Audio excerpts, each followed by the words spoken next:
here you can see Sake, it's one of our other monkeys, typing on a keyboard. But now this is telepathic typing. So to be clear, this is he's not actually using a keyboard. He's moving the cursor with his mind to the highlighted key. Now technically, we can't actually spell, and so I don't want to oversell this thing. But what's really cool here is Sake the monkey is moving the mouse cursor using just his mind, moving the cursor around to the highlighted key, and then spelling out what we want to spell. But and then so this is something that could be used for somebody who's say quadriplegic or tetraplegic human, even before we make the spinal cord stuff work, is being able to control a mouse cursor, control a phone, and we're confident that someone who has basically no other interface to the outside world would be able to control their phone better than someone who has working hands. I think it's also important to show that Sake actually likes doing the demo, and is not like strapped to the chair or anything. So yeah. So the monkeys actually enjoy doing the demos because they get the banana smoothie, and it's kind of a fun game. So I guess what I'm trying to make is like we care a great deal about animal welfare, and I'm pretty sure like our monkeys are pretty happy, you know. So as you can see, a quick decision maker on the fruit front. So for the first two applications we're going to aim for in humans are restoring vision, and I think this is like notable in that even if someone has never had vision ever, like they were born blind, we believe we can still restore vision. We can stimulate neural activity in the brain by injecting current through every channel. This is important because it allows us to bypass the eye and generate a visual image in the brain directly. In this image, I've highlighted the calcarine sulcus in red in an MRI. It contains a map of the visual world, the visual field. It's about a surface area equal to a credit card on each side. One of the seminal discoveries was that every cell in the visual cortex represents only a tiny part of the visual field. Your perception is made up of a mosaic of tiny receptive fields, each belonging to a single cell in your visual cortex. So if you record from one of these cells in a monkey, say in this location, you can find a very tiny region of the screen where a light stimulus will cause modulation of that neuron. This is a schematic of what a visual prosthesis using our N1 device might look like. A camera, the output from a camera would be processed by an iPhone, for example, which would then stream the data to the device, and the image would be converted into a pattern of stimulation of the electrodes into visual cortex. With 1,000 electrodes, we might be able to produce an image resembling something that you see there on the right. So our first steps along these dimensions for our device is what we call the N1 implant.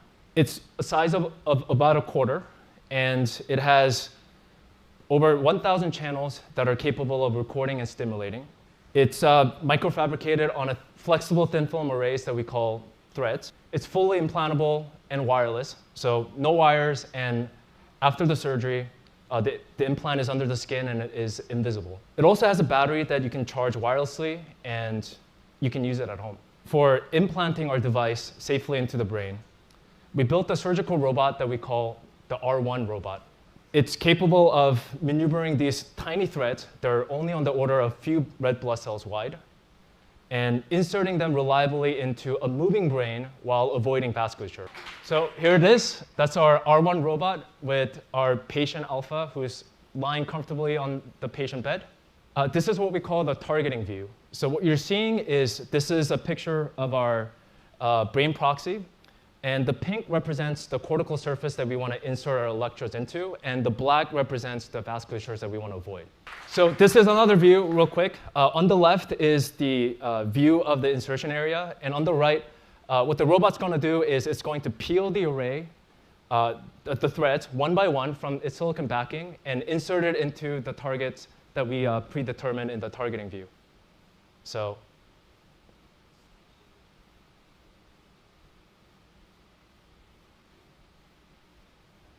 there you go. That's the first insertion.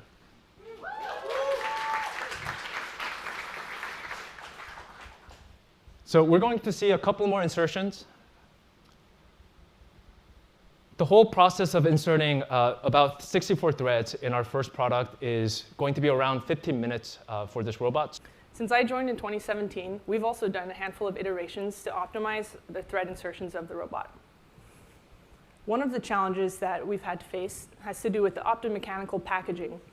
So as you can see here, there's about 3 primary optical paths that are really valuable for us to have reliable thread insertions. One is the visible imaging of the needle inserting the thread. And then another is the laser interferometry system called OCT, optical coherence tomography, that gives us the precise position of the brain while it's moving in real time. And then also we have to provide lighting and illumination to see what's going on in the visible light camera. And doing all this where the needle is at the bottom of the craniectomy, especially when it's close to the skull wall, can be pretty difficult to fit everything and be able to see it. So the way that the team solved this is by putting all 3 of these optical paths into one optical stack using photon magic or polarization, whatever you want to call it. And that enables us to do vessel avoidance in real time. So as I mentioned, the brain is moving, and where we place targets in the beginning may not be where you want to insert at the moment the needle is going down there. So the robot can actually detect the vessels and then determine if we're going to insert onto a vessel or not, if it's safe to insert. And then that way we can avoid inserting onto major vessels. So for persons with spinal cord injury, the connection between the brain and the body is severed. The brain continues functioning normally, but it's unable to communicate with the outside world. You've already heard about how we can use the N1 link as a communication prosthesis to help someone with spinal cord injury control a computer or a phone, but it can also be used to reanimate the body. Let me show you how. If we could place electrodes into the spinal cord, say in a motor pool adjacent to lower motor neurons, we could stimulate those neurons, activating them, and in turn causing the muscle to contract and movement to occur. Here you can see a view from the R1 robot. It's a targeting view, and we've placed electrodes across many millimeters of the spinal cord. And the R1 robot is able to insert those electrodes deep into the ventral horn, into motor pools, in very close proximity to lower motor neurons. This is important because it allows them to have a localized connection to those neurons and activate very precise movements. Okay, so here's a pig walking on a treadmill, and you may have seen something like this before in a previous Neuralink presentation. But unlike before, this pig has more than one Neuralink device. There's a device in the brain, but there's also one in the spinal cord. And we can stream neural data from this device, these devices, in real time and use them to do things like decode the movement of the joints of the pig. So here you can see on the left a time series of the hip, knee, and ankle, and we're decoding those movements. So this is super cool, but that's actually not what we want to do. We want to go in the other direction. We would like to stimulate the spinal cord and cause movement to occur. Okay, so let's stimulate an electrode. So here's one electrode on one thread that when we stimulate causes a flexion movement of the leg. So on the left, you can see the movement of the joints, and you can also see the time series of the stimulation pattern in yellow. So the leg is moving up. Here's another electrode, which when we stimulate causes an extensor movement. This is actually a little harder to see because the leg is straightening and the hips are shifting, but if you look carefully, you can see how the leg is moving. We can stimulate on a great variety of threads and produce different movements and actually sequence them spatial-temporally to provide patterns. So on the left, you can see a time series of different stimulation on different electrodes.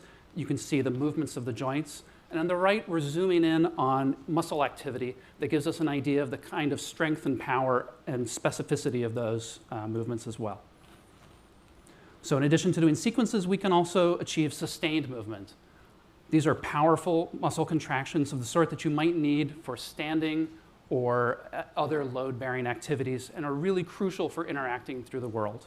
We have a lot of work to do to achieve this full vision, but I hope you can see how the pieces are all there to achieve this. And if you find this prospect as exciting to you as it is to me, I hope you'll consider joining us here at Neuralink. Thank you.